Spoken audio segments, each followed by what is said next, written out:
Morning students, today we are going to continue that picture based explanation series. This is the second part of this series.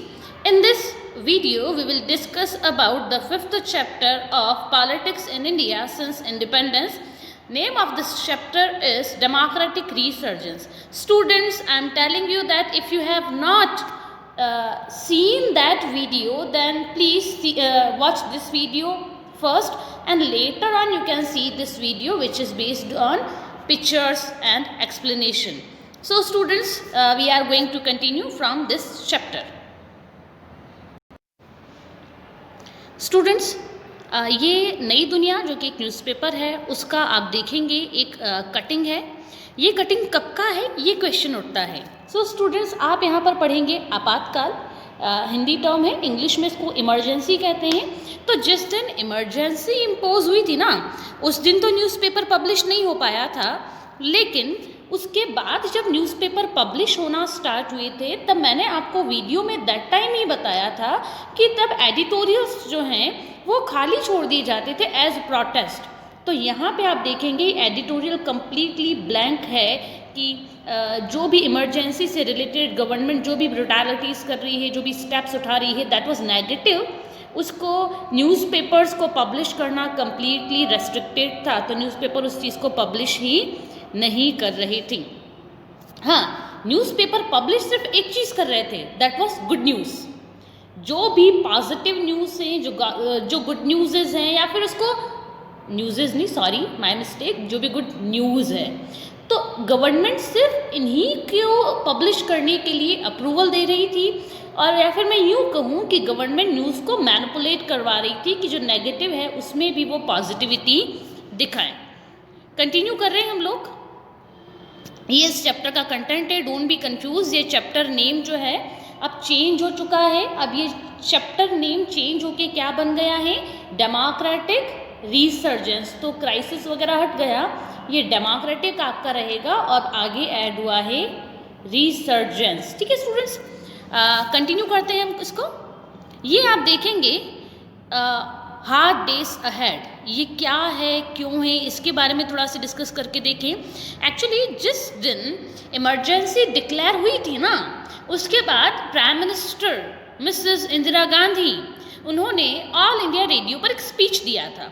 और speech में उन्होंने क्या mention किया था, she mentioned hard days ahead. ये उनकी speech का एक पार्ट है कि मुश्किल दिन आने वाले हैं. जब मोदी जी कहते हैं ना अच्छे दिन आने वाले हैं, वैसे हमारी इंदिरा गांधी जो प्राइम मिनिस्टर थी, उन्होंने कहा कि अब बुरे दिन आने वाले हैं. अब उन्होंने ये क्यों कहा कि बुरे दिन आने वाले हैं, इसके पीछे बहुत बड़ा बैकग्राउंड मैंने आपके साथ शेयर किया है इन वीडियो लेक्चर. इसलिए मैंने आपको कहा कि प्लीज़ आप पहले वो वीडियो लेक्चर देखें. तो ये तो है प्राइम मिनिस्टर का स्टेटमेंट. इस पर जो कॉमन मैन है उसका रिएक्शन क्या था, कॉमन मैन का रिएक्शन था इस पर स्टूडेंट्स, कॉमन मैन का रिएक्शन ये आया कि कॉमन मैन चाह रहा है कि काश 1973 जल्दी ख़त्म हो जाए. आगे बढ़ते हैं. यहाँ पे आपको थोड़ा सी कॉन्ट्राडिक्शन दिख रहा होगा कि मैम यहाँ पे तो आपने कहा था कि ये प्राइम मिनिस्टर ने 1975 में स्पीच का पार्ट भी था और यहाँ पे 73 क्यों मेंशन है. स्टूडेंट 73 इसीलिए मेंशन है और 75 में भी प्राइम मिनिस्टर की स्पीच का एक पार्ट था. ये 73 इसलिए मेंशन किया है क्योंकि 1970 का जो एरा था, 1970s पूरा डेकेड ये जो रहा था, ये पूरा का पूरा डेकेड एक टर्बुलेंस वाला डेकेड रहा था. क्यों टर्बुलेंस वाला डेकेड रहा था, 1971 इंडो पाक वॉर. ठीक है, फिर आते हैं 1970s के बाद में आते हैं अगर हम लोग, तो उसके बाद वेरियस मूवमेंट्स होना स्टार्ट हो गए थे. Bihar movement, Gujarat movement, even though वो मूवमेंट हुए 1974 में थे, लेकिन उनके लिए बैकग्राउंड तैयार होना स्टार्ट हो गया था. रेलवे की स्ट्राइक हो गई थी जॉर्ज फर्नांडिस के लीडरशिप में. इसके अलावा अगर अपन देखें तो गवर्नमेंट के पास फंड नहीं बचा था और गवर्नमेंट इवन सैलरी तक पे नहीं कर पा रही थी. इसलिए प्राइम मिनिस्टर इंदिरा गांधी ने ही दैट टाइम 1973 + 75 दोनों टाइम पे उन्होंने ये वर्ड यूज़ किए थे. यस, कंटिन्यू करें अगर हम लोग. नक्सलाइट मूवमेंट के बारे में मैं आपको इन डिटेल हमारे क्लासरूम लेक्चर में एक्सप्लेन कर चुकी हूँ कि कैसे चारू मजूमदार ने जो भी फार्मर अनरेस्ट था उसको मिसयूज़ करते हुए एंटी गवर्नमेंट एक मूवमेंट स्टार्ट किया, और ये मूवमेंट बहुत ज़्यादा वायलेंट हुआ। और ऐसा वायलेंट हुआ स्टूडेंट्स, मैंने आप याद करें उस टाइम को जब क्लासरूम लेक्चर हमारा होता था, जब क्लासरूम स्टडी हमारी होती थी, दैट टाइम मैंने आपको कहा था कि चारू मजूमदार दो बातें करते थे।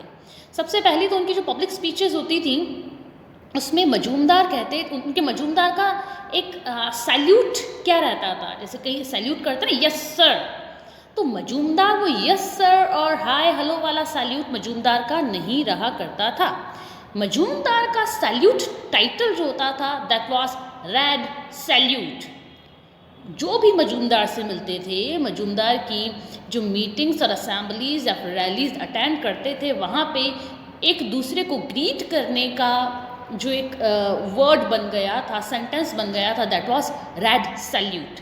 मतलब red means colour of blood, तो हमको ब्लडी रेवोल्यूशन करना है। और चारू मजूमदार, मैंने कहा दो बातें कहते थे, first of all red salute, another was कि मर्डर इतना ब्रूटल होना चाहिए ना कि जो भी फ्यूडल्स हैं वो अपने आप डर के अपनी जो भी प्रॉपर्टी हैं वो सरेंडर कर दें। ये चारू मजूमदार की टैक्टिक्स थी। चारू मजूमदार कहते थे कि अगर मर्डर करना, असासिनेशन करना है ना, तो आप गन या फिर पिस्टल ऐसे यूज़ नहीं करें। ये मर्डर तो बहुत मैं कह सकती हूँ कि ईजी मर्डर्स हैं, इसमें ज़्यादा पेन नहीं होता। चारू मजूमदार कहते थे कि आप कम्युनिस्ट पार्टी का क्या है सिंबल, कम्युनिस्ट पार्टी का सिंबल अगर मैं आपको बताऊँ, this is the symbol of communist party. Communist party दो हैं, इस वजह से यहाँ पे एक हैमर लगा हुआ है। एक कम्युनिस्ट पार्टी जो है उसके वहाँ पे एक स्टार भी मार्क्ड है, कुछ एक पे वीट वगैरह होगा। ये कम्युनिस्ट पार्टी का डिवीज़न हो गया था, इस वजह से अलग अलग टाइप के इसमें कुछ एक और भी कंपोनेंट्स ऐड किए गए। बाकी बेसिक सिंबल जो कम्युनिस्ट पार्टी का है वो है ये वाला सिंबल, और इसमें एक हैमर लगा हुआ है। तो जो फार्मर्स यूज़ करते हैं ना tools for cultivation and farming, harvesting के लिए, वही कहा था चारू मजूमदार ने कि हैमर यूज़ करो, और कल्टीवेशन के लिए जो दूसरे आप जो भी टूल्स यूज़ करते हैं वो यूज़ करें, जिससे कि क्या हो, एक खौफ पैदा हो जाए लोगों में। इसको लेकर एक मूवी भी बनी थी, मूवी का नेम है 1084 की माँ। इसका मतलब आप यूँ समझें कि जो डेड बॉडीज़ थी उनमें से एक डेड बॉडी को, क्योंकि वो डेड बॉडी इतना ब्रूटल मर्डर करते थे कि आप पहचान नहीं पाओगी कि आखिर ये है कौन। तो फिर क्या होता था ना कि उनको एक नंबरिंग कर दी जाती थी कि ये नंबर है, ये वो नंबर है। तो उसी तरीके से एक डेड बॉडी, उस डेड बॉडी को 1084 नंबर की दिया गया, और उसकी मदर की स्टोरी है कि मदर क्या फील कर रही थी। चारू मजूमदार ये आपके सामने दिखेंगे, बहुत ही ब्लडी रेवोल्यूशन को उन्होंने इंडिया में प्रोवोक किया है, विच वॉज रॉन्ग। अब यहाँ आप देखेंगे, अब बैकग्राउंड बन रहा है आपका इमरजेंसी इम्पोज होने का। मैंने आपको बताया था जयप्रकाश नारायण प्रोटेस्ट कर रहे थे against Indira Gandhi, against central government, against the unfair means which used by the central government. तो आप यहाँ देखेंगे कि ये जेपी हैं। क्वेश्चन पूछा जा सकता है, who is this person, he is JP, ठीक है। तो ये जो हैं ये जयप्रकाश नारायण हैं, और जयप्रकाश नारायण जो है वो डेमोक्रेसी को सेव करने की बात कर रहे हैं, लेकिन उनके ऊपर एलिगेशंस, कांग्रेसमैन ने एलिगेशंस क्या लगाए, एलिगेशंस ये थे कि look he is trying to subvert democracy, create chaos, grab power. तो जयप्रकाश नारायण जो कि डेमोक्रेसी के सपोर्टर थे, उनके ऊपर एलिगेशन लगाए जा रहे थे कि वो डेमोक्रेसी को सबवर्ट कर रहे हैं और एक कीओस क्रिएट करने की कोशिश कर रहे हैं। जबकि बैकग्राउंड में क्या हो रहा था आप यहाँ पे देखें, करप्शन, लॉलेसनेस एंड वायलेंस हो रहा था। तो ये एलिगेशंस जयप्रकाश नारायण के ऊपर कांग्रेसमैन ने लगाया, और उन्होंने कहा कि जेपी जो है वो कीओस का मतलब मेरी नॉलेज में आप लोग समझते होंगे, कीओस है ना स्टूडेंट्स। कीओस का मतलब होता है लॉलेसनेस। कीओस का एक सिनोनिम है दैट इज लॉलेसनेस, जहाँ पे किसी तरह का कोई कानून काम नहीं आ रहा है, जिसकी मर्जी वो कुछ भी रूल बना रहा है और अपने ही रूल्स को फॉलो कर रहा है। हिंदी में अगर मैं कहूँ तो जिसकी लाठी उसकी भैंस। कानून का कोई भी यहाँ पे किसी में भी कोई भी डर नहीं था। ये वही टाइम है, देखो स्टूडेंट्स, आर के लक्ष्मण का कार्टून है 16 अप्रैल 1974। अब 1974 में क्यों? क्योंकि जेपी जो थे वो 1974 में बिहार मूवमेंट कर रहे थे और उन्होंने टोटल रेवोल्यूशन के लिए एड्रेस किया था। जयप्रकाश नारायण के बारे में ब्रीफली आप यहाँ देख सकते हैं, अर्लियर मैं आपको एक्सप्लेन कर चुकी हूँ। कंटिन्यू करते हैं हम लोग आगे। ये students see this, Indira Gandhi, as we all know कि इंदिरा गांधी का जो 1971 का लोकसभा इलेक्शन था वो इलेक्शन को नल एंड वॉइड डिक्लेयर कर दिया था इलाहाबाद हाई कोर्ट यूपी ने। इंदिरा गांधी की कॉन्स्टिट्यूएंसी थी, क्या थी इंदिरा गांधी की कॉन्स्टिट्यूएंसी? आज आप मुझे वापस पढ़ के बताएं, सर्च करके बताएं इन कमेंट सेक्शन। इसके अलावा अगर मैं यहाँ आपको बताऊँ इंदिरा गांधी के बारे में, तो एज वी ऑल नो कि इंदिरा गांधी के ऊपर कुछ एलिगेशंस लगे थे और वो राइट प्रूव हुए, करेक्ट प्रूव हुए। जैसे ही करेक्ट प्रूव हुए तो इलाहाबाद हाई कोर्ट जो कि यूपी का हाई कोर्ट है, उसने इंदिरा गांधी को कहा कि Indira Gandhi will be deseated and she will not be eligible to contest election coming 6 years। तो इंदिरा गांधी को कहा कि एक तो अपनी प्राइम मिनिस्टरशिप छोड़ें आप। इसके अलावा सेकंड बात क्या थी? सेकंड वॉज कि इंदिरा गांधी जो है अगले 6 साल तक चुनाव नहीं लड़ पाएगी। लेकिन हुआ क्या, इंदिरा गांधी सुप्रीम कोर्ट गई और सुप्रीम कोर्ट से वो ले आई क्या? वो ले आई स्टे ऑर्डर, और सुप्रीम कोर्ट ने मना कर दिया कि नहीं, फिलहाल इंदिरा गांधी अपनी पोस्ट पे बनी रहेगी और इनका जो प्राइम मिनिस्टरशिप है it will be also continue. तो यहाँ ये एक आप देख सकते हैं कि एक सी या फिर ओशन है और यहाँ पे टाइड्स आ रही हैं, ओशन लाइक पिक्चर है वाला, यहाँ पे टाइड्स आ रही हैं। इंदिरा गांधी भी उसी टाइड्स से बाहर निकली, आप देखेंगे इसी टाइड्स से इसको बाहर निकाला गया। ये पॉलिटिकल क्राइसिस यहाँ पे है, तो इसी पॉलिटिकल क्राइसिस से इनको बाहर निकाला है। और क्या है, कंडीशनल स्टे ऑर्डर की बैकिंग इनको मिली है, जिससे कि इंदिरा गांधी वापस बाहर आ पाई इस पूरे के पूरे टर्बुलेंस और क्राइसिस से। इवन दो ये क्राइसिस अभी भी कंटिन्यू है क्योंकि हाई टाइड्स अभी भी उनके पीछे हैं। अब क्वेश्चन ये उठता है कि ये आखिर जो इनको बैकिंग दे रहे हैं ये कौन हैं? तो स्टूडेंट्स, ये थे कांग्रेस के प्रेसिडेंट DK बारू। ठीक है, ये कौन थे? ये दैट टाइम मतलब 1975 में ये कांग्रेस के चेयरपर्सन थे। Name of his name is DK बारू, DK बारू। ठीक है, और इसके बाद आप देखेंगे कि कैसे इंदिरा गांधी के फॉलोअर्स जो हैं वो सेलिब्रेट कर रहे हैं इस स्टे ऑर्डर को। यहाँ पे आप देखेंगे with such massive support you shouldn't think of stepping down.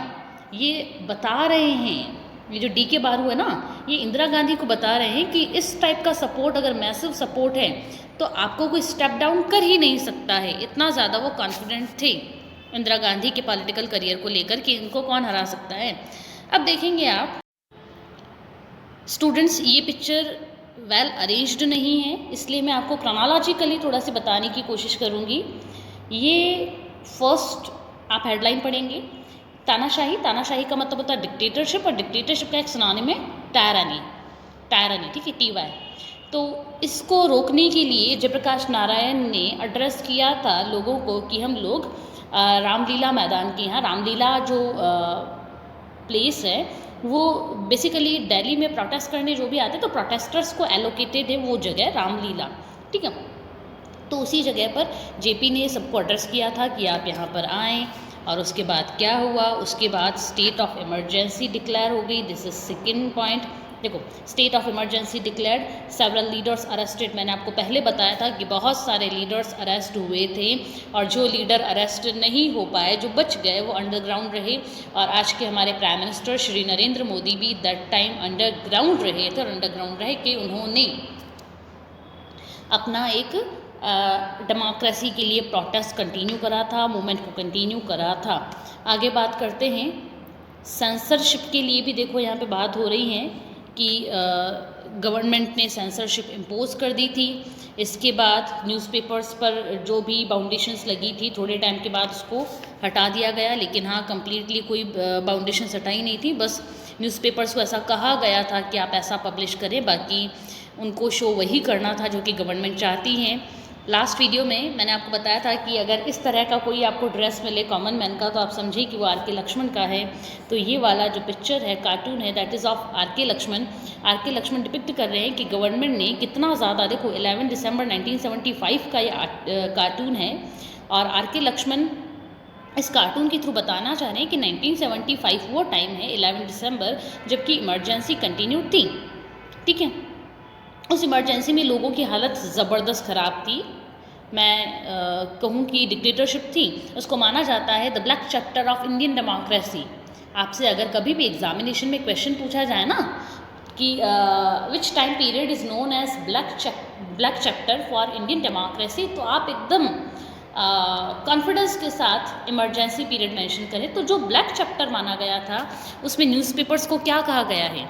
Newspapers को कहा गया है कि वो गवर्नमेंट की पॉजिटिव रिपोर्टिंग करें। और गवर्नमेंट की कैसे पॉजिटिव रिपोर्टिंग की, ये देखेंगे। न्यूज़ क्या बता रही है? Everything is fine, plenty, very rosy, very happy, very good, great, marvellous.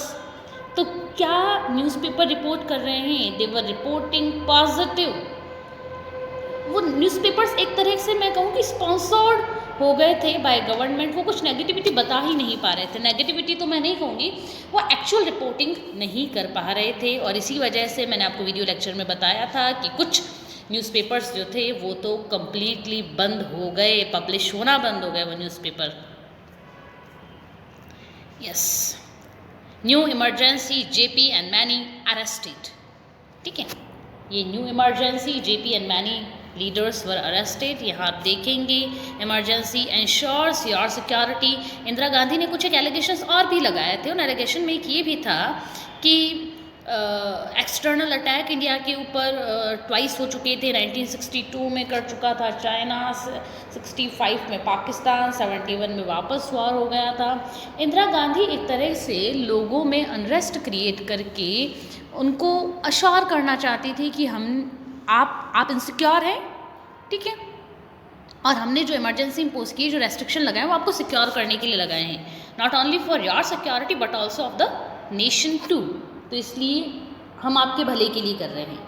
ये रीडर्स के लिए जो न्यूज़पेपर मैंने कहा था ना कि लाइट कट आउट कर दी गई थी जिस दिन इमरजेंसी इम्पोज हुई थी, उसके लिए बताया गया है कि न्यूज़पेपर्स ने अपॉलॉजी प्रिंट की थी, पब्लिश की थी फॉर द रीडर्स कि न्यूज़पेपर पब्लिश नहीं हो पाया। क्यों पब्लिश नहीं हो पाया फ्राइडे एंड सैटरडे का? ठीक है, बिकॉज नो पावर, इलेक्ट्रिसिटी का सप्लाई बंद कर दिया था ताकि न्यूज़पेपर छपे नहीं। इसके अलावा लोगों से स्पीच एंड एक्सप्रेशन, ठीक है, freedom of speech and expression की जो राइट है, उनके पास फंडामेंटल राइट्स हैं, वो उनसे ले लिए गए और कहा गया कि work more and talk less, कम बोलो और ज़्यादा काम करो। और ज़्यादा पब्लिश किया गया था कि प्राइम मिनिस्टर का जो रेवोल्यूशनरी प्रोग्राम है इसको आप सक्सेसफुल बनाएं। लेकिन स्टूडेंट्स देखो, पीक सबका आता है, कोरोना का भी पीक आ ही रहा है, तो पीक सबका आता है और पीक इंदिरा गांधी का भी आया। और इंदिरा गांधी का पीक कब आया? जब 1977 में इलेक्शन हुए और 5 पार्टीज़ ने इंदिरा गांधी बेसिकली कांग्रेस के अगेंस्ट एक अलायंस बना और उस अलायंस को लीड कर रहे थे मोरारजी देसाई। और उस 5 पार्टीज़ के अलायंस को नाम दिया गया जनता पार्टी, जेपी। और उस जेपी ने इंदिरा गांधी का वो वाला जो था ना फर्स्ट कार्टून जो मैंने आपको दिखाया था, जिसमें इंदिरा गांधी को कह रही है कि उनको हरा कौन सकता है, हु कैन डिफीट, ये बिल्कुल रॉन्ग और फॉल्स प्रूव हुआ क्योंकि इंदिरा गांधी को डिफीट मिली। मैं आपको यहाँ पे जूम करके दिखाऊंगी। यस, यहाँ पे मेंशन कर रखा है, yes, with such massive support you shouldn't think of stepping down. उनको स्टेपिंग डाउन करने के लिए, स्टेप डाउन करने के लिए वो सोच भी नहीं सकती क्योंकि इंदिरा गांधी के पीछे इतना मैसिव सपोर्ट रहा था, दिस मैसिव सपोर्ट। लेकिन हुआ क्या? मैंने कहा कि वक्त सबका आता है, उनका टाइम भी आया। और यहाँ आप देखेंगे Mrs Indira Gandhi defeated Janata party, forges ahead in north, Bansilal Sanjay out. ये संजय गांधी की बात हो रही है। ठीक है, सो आगे बढ़ते हैं हम लोग। शाह कमीशन के बारे में आप लोग अच्छे से पढ़ें। मैं आपको ब्रीफली बता दूंगी कि जनता पार्टी की जब गवर्नमेंट बनी थी तो जनता पार्टी ने 1975 से लेके 1977 तक जो इमरजेंसी पीरियड रहा था, यहाँ पर गवर्नमेंट ने जो भी अट्रॉसिटीज़, ब्रूटैलिटी या फिर जो भी गवर्नमेंट ने किया था during this time period, 1.5 year का ये टाइम पीरियड रहा था, गवर्नमेंट ने जो भी स्टेप्स लिए थे, ये इमरजेंसी इम्पोज करना ज़रूरी था या नहीं था, वॉज इट नीडेड और रिलेवेंट और नॉट, इन सब क्वेश्चंस को लेकर एक कमीशन बना। उस कमीशन में जो चेयरपर्सन थे, he was justice JC Shah.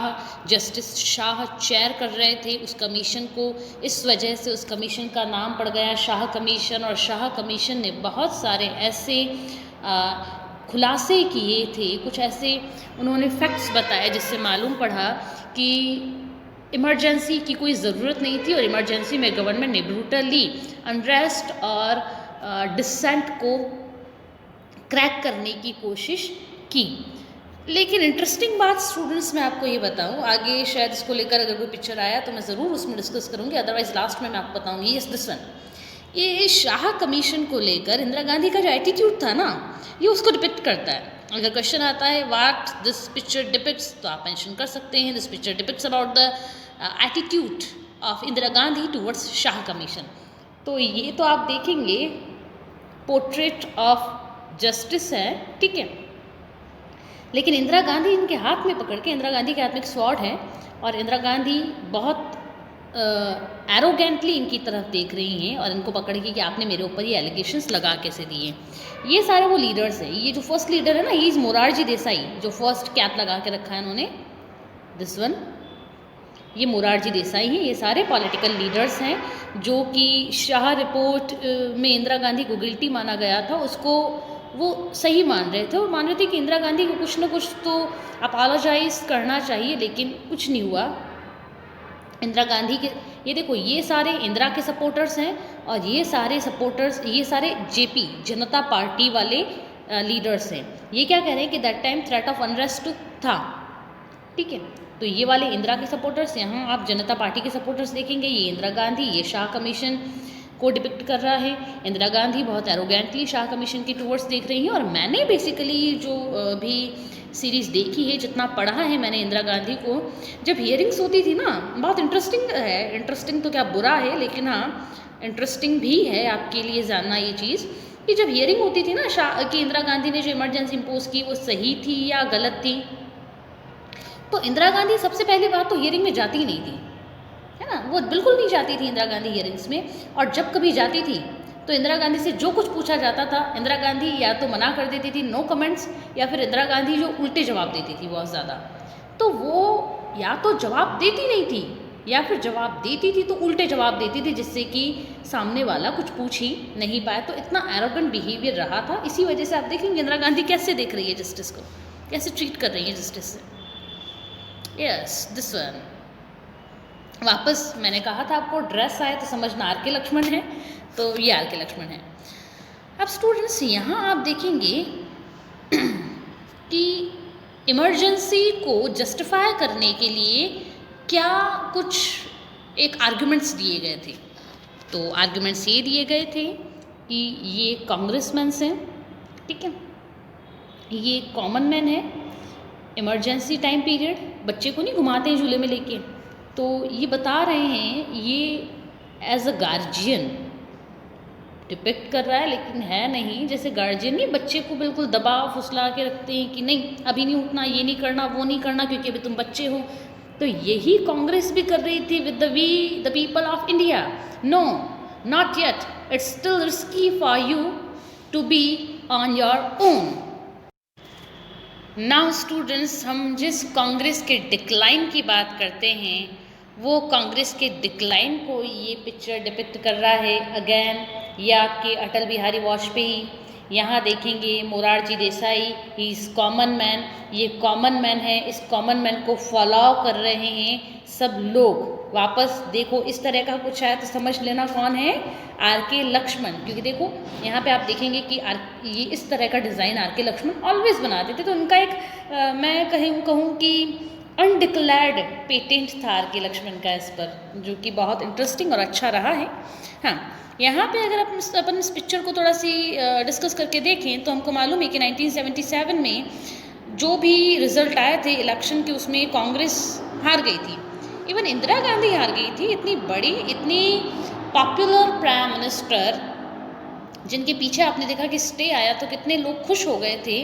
और वास्तव में इंदिरा गांधी, जितना मैंने अपने टीचर्स से पढ़ा है, जाना है, इंदिरा गांधी की जब डेथ हुई थी ना, तब टेलीविजन्स तो इतने ज़्यादा एक्सेस रहा नहीं करती थी। हमारे यहाँ तो कलर टीवी ही 1982 में आया था। टेलीविजन्स की एक्सेस नहीं थी, रेडियोज़ रहा करते, तो रेडियो सबके पास नहीं हुआ करता था। जिस विलेज में अगर किसी के पास रेडियो है तो वो अपने आप को गांव का चौधरी मानता था, ठीक है। तो रेडियो पर कमेंट्री हो रही थी जब इंदिरा गांधी का फ्यूनरल के लिए वो जा रही थी, वो ठीक है, उनको ले जाया जा रहा था। पब्लिक प्लेसेस पर रेडियो लोगों ने लगा के रखा था और दैट टाइम लोग बहुत रोए थे। इंदिरा गांधी का इस तरह का फ़ैन फॉलोइंग रहा करती थी इंदिरा गांधी की, लेकिन वो इंदिरा गांधी भी अनफॉर्चुनेटली, अब जो भी कहें आपने किया है तो भरना तो पड़ेगा, 1977 के इलेक्शन वो हार गई। अब हार गई तो हुआ क्या, अब यहाँ पे कुछ टूल्स शो किए गए हैं जो कि डिपिक्ट करते हैं कि कांग्रेस ने अपनी पावर को मेंटेन करने के लिए क्या क्या किया, या फिर ड्यूरिंग इमरजेंसी कांग्रेस ने क्या किया। कांग्रेस एक जायंट आपको दिख रहा है कितना बड़ा है। तो कांग्रेस वास्तव में बहुत, कांग्रेस सिस्टम जैसे नाम दिया था रजनी कोठारी ने, तो कांग्रेस वास्तव में भी इतनी ही एक बड़ी पार्टी रही थी। तो इमरजेंसी का टूल यूज़ किया to maintain power. 42nd amendment which is known as mini constitution, उसको यूज़ किया, अमेंडमेंट किया to maintain its power, to maintain Congress system. MISA, मैंने आपको बताया, लालू प्रसाद यादव से रिलेटेड एक बहुत अच्छा सी केस है, इंटरेस्टिंग केस है, आप वापस वीडियो देखें। सेंसरशिप इम्पोज की, क्यों? To maintain Congress system. एक स्वॉर्ड अपने पास रखी, लेकिन फाइनली हुआ क्या? फाइनली हुआ ये, अब हम यहाँ पे आते हैं कि ये कॉमन मैन है, इसको ये फॉलो कर रहे हैं। फाइनली हुआ ये कि आम आदमी की जीत हुई, common man one. Must be careful with him किसको कह रहा है? This common man. आम आदमी के साथ आप बहुत केयरफुल रहें, क्योंकि जब चुनाव आएंगे, जब इलेक्शन आएंगे, तब कोई किसी की नहीं सुनेगा। तो must be careful with him, he want stand any nonsense any more. तो ये कहा गया है कॉमन मैन के लिए। यहाँ पे सारे जो भी जनता पार्टी के लीडर्स थे वो यहाँ पे हैं। आप देखेंगे अगेन 1977 में जो गवर्नमेंट बनी थी, उस गवर्नमेंट के कैप्शन आप यहाँ पे देख सकते हैं कि कौन कौन दैट टाइम अवेलेबल थे यहाँ पे। तो ओथ टेकिंग थी, Morarji Desai as I told you earlier की लीड कर रहे थे जनता पार्टी को सेंट्रल गवर्नमेंट में। तो इस पिक्चर में आप जो फर्स्ट पिक्चर में आप देखेंगे, ये है आपके जयप्रकाश नारायण जेपी, ये जेबी कृपलानी हमारे कॉन्स्टिट्यूएंट असेंबली के मेंबर थे। अब असेंबली के मेंबर तो थे, मैंने इवन शायद मैंने आपको 11th क्लास में इतना डिटेल में तो कॉन्स्टिट्यूशन नहीं बताया, क्योंकि हमारी रिक्वायरमेंट नहीं थी। लेकिन अब आप बड़े हो गए हैं, किसी एंट्रेंस टेस्ट की तैयारी भी कर रहे होंगे, तो आप लोग मुझे कोशिश करके बताइए कि जेबी कृपलानी, मैंने इतना बता दिया आपको कि कॉन्स्टिट्यूएंट असेंबली के मेंबर थे, लेकिन इनके पास कौन सी पोस्ट थी, और वो इम्पॉर्टेंट पोस्ट थी स्टूडेंट, आप कम नहीं माने उस पोस्ट को, ठीक है। तो कौन सी पोस्ट मिली हुई थी या फिर क्या रेस्पॉन्सिबिलिटी थी जेबी कृपलानी के ऊपर इन आर कॉन्स्टिट्यूएंट असेंबली? ये मोरारजी देसाई हैं, ये अटल बिहारी वाजपेयी अपनी यंग एज में हैं। ये लोकसभा इलेक्शन के रिजल्ट 1977 के आप देखेंगे, जो भी ग्रीन एरिया में मार्क्ड है, ये पूरा रीजन आपको दिखेगा मिला था जनता पार्टी को। आप कहेंगे मैम जनता पार्टी को ही मिला, लेकिन येलो जो पार्ट है, जो येलो कलर्ड है, वो कांग्रेस को मिला, तो कांग्रेस को भी अच्छी खासी सीटें मिली। स्टूडेंट्स, जो हमारी मेजॉरिटी सीट्स है ना, वो सीट्स है अपनी नॉर्थ इंडिया में और मिडिल इंडिया में, ठीक है। तो पॉपुलेशन ज़्यादा जितनी यूपी, बिहार, एमपी और राजस्थान में है, उतनी साउथ इंडिया में पॉपुलेशन थोड़ी है। तो साउथ इंडिया में तो सीट्स कम है कंपैरेटिवली, नॉर्थ इंडिया में ज़्यादा है। तो अगर किसी को भी गवर्नमेंट बनानी हो या फिर किसी को भी प्राइम मिनिस्टर बनना हो, तो उनका होल्ड होना चाहिए on north Indian states. In north Indian states बाकी आप शेड्स देख सकते हैं कि जो ग्रीन है वो जनता पार्टी को मिला था, यहाँ पे जीत मिली थी। येलो मिला था आईएनसी, इंडियन नेशनल कांग्रेस को। आप देखेंगे जो रेडिश पार्ट है, रेडिश रेड लाल, ठीक है, किसके लिए है? Red salute communist party. तो जहाँ पे भी आपको रेडिश एरिया दिख रहा है ये कम्युनिस्ट पार्टी का एरिया है, और जहाँ भी आपको दूसरे एरियाज़ दिख रहे हैं वो अदर पार्टीज़ के लिए, जैसे ये ब्लू हो गया तो ये रीजनल पार्टीज़ का है। जम्मू कश्मीर में तो हम लोग इलेक्शन कंटेस्ट, ये वाला रीजन जो है यहाँ तो पीओके वाला रीजन है ये पूरा, तो यहाँ तो इलेक्शन हम लोग कंटेस्ट करवा नहीं पाए थे। ये आप देखेंगे, देखो प्राइम मिनिस्टर बनना कंपैरेटिवली ईजी है, लेकिन बनने के बाद कंटिन्यू कर पाना थोड़ा मुश्किल रहता है। और ये मुश्किलें जेपी, आपको मालूम है कि जेपी तो प्राइम मिनिस्टर बनना नहीं चाहते थे, लेकिन मोरारजी देसाई की दिली ख्वाहिश थी कि मैं प्राइम मिनिस्टर बनूंगा। नेहरू गए तो नेहरू के बाद उनको लगा कि वो प्राइम मिनिस्टर बनेंगे, फिर शास्त्री के बाद लगा कि मैं बनूंगा, लेकिन शास्त्री के बाद भी नहीं बने, फिर इंदिरा गांधी, तो इंदिरा गांधी के बाद फाइनली प्राइम मिनिस्टर तो बने 1977 में। लेकिन उनके सामने चैलेंजेस बहुत ज़्यादा थे, क्योंकि आप प्रॉमिस तो कर लेते हो पब्लिक से, आपने प्रॉमिस तो कर लिए, लेकिन प्रॉमिस करने के बाद प्रॉमिस को कंप्लीट भी तो करना होता है। तो क्या चैलेंजेस थे उनके सामने, आप देखेंगे जैसे ही उन्होंने अपना चार्ज लिया, वैसे ही किसान सम्मेलन जो फार्मर्स से, चौधरी चरण सिंह की लीडरशिप में उन्होंने फार्मर से सपोर्ट किया था। फार्मर कह रहे थे कि हमारी बातें सुनो, ठीक है। पार्टी एंड फाइटनिंग, पार्टी में क्लैशेस चल रहे थे बहुत ज़्यादा, वो दूसरी बात है। इसके बाद वायलेंस हो रहा था, ओपोजिशन जो है वो भी कुछ डिमांड्स कर रही थी, कांति प्रोब, ये सारी चीज़ें हैं। इलेक्शन कमीशन कर रहा था अभी इलेक्शंस में कुछ एक इलेक्टोरल रिफॉर्म्स करो, तो बहुत ज़्यादा उनसे एक्सपेक्टेशंस थी मोरारजी देसाई से, कि मोरारजी देसाई इवन इनको सुन भी नहीं पा रहे थे। ये डिपिक्ट कर रहा है कि इतने सारे चैलेंजेस होते और मोरारजी देसाई जो थे वो इन सबको फुलफ़िल करने में कैपेबल नहीं थे। और क्योंकि फुलफ़िल करने में कैपेबल नहीं थे तो इंदिरा गांधी ने यहाँ पे मौके पे चौका मारा, और इंदिरा गांधी ने आई टॉपल्ड जनता गवर्नमेंट को उन्होंने गिरा दिया। That is lie everybody knows, we all worked for 2 years and brought it down. ये इंदिरा गांधी कह रही हैं कि मैंने जो जनता पार्टी की गवर्नमेंट थी इसको टॉपल डाउन कर लिया है, मतलब कि मैंने जनता पार्टी की गवर्नमेंट को गिरा दिया है, ख़त्म कर दिया है। वो का अब वापस न्यू इलेक्शन होंगे और इंदिरा गांधी प्राइम मिनिस्टर बनेंगी, इस तरह से उन्होंने कहा। लेकिन यहाँ पे आप देखेंगे कि जो मोरारजी देसाई वापस एक कैप पहने हुए जो है बीच में, ये मोरारजी देसाई और अदर जो जनता पार्टी के लीडर्स है वो कह रहे हैं कि ये गलत कह रही हैं इंदिरा गांधी, और हमने बहुत अच्छा काम किया और इंदिरा गांधी को हमने नीचे लाए हैं। जनता पार्टी में actually students internal politics, internal clash या फिर power struggle with in party बहुत ज़्यादा था।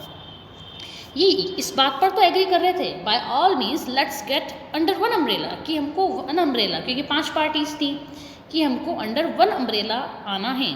लेकिन ये सबसे पहले करेगा कौन? Who will open this umbrella? तो इसको लेकर सबके सब लड़ रहे थे। तो ये बात दरअसल है ऐसी कि आप देखेंगे कि बारिश आ रही है, सब लोग भीग रहे हैं, ये जनता पार्टी के पॉलिटिकल लीडर्स हैं, और ये एक बात पर तो एग्री कर रहे हैं कि हमको कांग्रेस के अगेंस्ट जाना है। लेकिन इसको लीड कौन करेगा? जैसे ही मोरारजी देसाई प्राइम मिनिस्टर बने वैसे ही अनरेस्ट क्रिएट हुआ, और चौधरी चरण सिंह ने कहा कि नहीं मुझे प्राइम मिनिस्टर बनना है, तो बहुत सारे प्राइम मिनिस्टर के कैंडिडेट्स आ गए थे। इस वजह से इंटरनल कॉन्फ्लिक्ट की वजह से ये भीगते रहे, छाता होने के बावजूद, मतलब कि मेजॉरिटी होने के बावजूद जनता पार्टी कुछ ज़्यादा काम नहीं कर पाई। ये देखेंगे बहुत स्वीट सा पिक्चर है जिसमें डेमोक्रेसी जो है अब ठीक हो चुकी है। कंटिन्यू करें हम लोग आगे। हाँ, इंदिरा गांधी ने 1980s में जो इलेक्शन हुए थे, ठीक है, इंदिरा गांधी में 1980s में जो इलेक्शन हुए थे उसमें क्या स्लोगन दिया था? इंदिरा बुलाओ देश बचाओ। वाई? क्योंकि इंदिरा गांधी ने एलिगेशंस लगाए थे मोरारजी देसाई एंड चौधरी चरण सिंह कि वो इनस्टेबल गवर्नमेंट ला रहे हैं। उन्होंने कुछ किया नहीं, 3 years तक वो बस इंटरनल पॉलिटिक्स में ही फंसे रहे। इससे अच्छे तो हम हैं कि हमने बहुत सारा काम किया है, हमने नेशनलाइजेशन ऑफ बैंक्स किया है, हमने प्रीवी पर्स ख़त्म किए हैं, हमने 20 पॉइंट्स प्रोग्राम स्टार्ट किया है, हमने बहुत सारा काम किया है। ये इंदिरा गांधी का था, इसलिए इंदिरा गांधी ने कहा कि इंदिरा बुलाओ, इंदिरा को वापस लाओ इन गवर्नमेंट, इंदिरा को वापस प्राइम मिनिस्टर बनाओ और देश को बचाओ। और इसका रिजल्ट देखने को ये मिला कि इंदिरा गांधी ने स्वीपिंग द पोल्स, पोल्स मतलब वोट, पोल को क्या कहते हैं, वोट कहते हैं, ठीक है।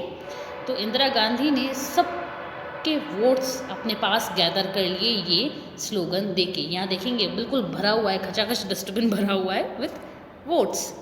डस्टबिन तो क्या, मैं सॉरी, आई एम सॉरी, मैं डिसरिगार्ड नहीं कर रही हूँ, एक बॉक्स है जो कि कम्प्लीटली वोट से भरा हुआ है। My mistake, I apologise for that one. So students, this is the end of this video, and in next video we will continue this picture based series, and till then keep learning.